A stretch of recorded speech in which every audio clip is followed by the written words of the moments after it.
Şialarning bo'g'izlaganlarini yeyishga bo'lamdi? Savol. Assalomu alaykum. Yevropada oshxona yoki qassobxona ochadigan livanliq yoki boshqa yerlik shialarning oshxonalaridan tamoq yesak bo'lamdi? Ular spirtli ichimlik sotmasa, go'shining halolligini so'rasak, ha desa, gapiga ishonsak bo'lamdi.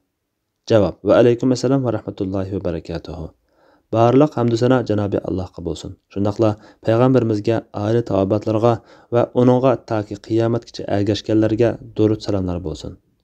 Shialarning ba'zi toifalari barliq ahli sunnat olimlarining ittifoqi bilan kofir bo'lg'achqa, yana ba'zi toifalarni ba'zi olimlar kofir desimi oldirab kofir da'vat qilib bo'lmag'achqa, ba'zi olimlar ularni musulmonmi yoki ozg'in fosiqmi ikki xil qarashda bo'lib qolgan.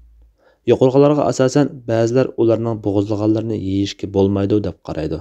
Ba'zilar yesi bo'ladi deydi. Lekin shialarning yolg'onchi kazzobligida shak yo'q.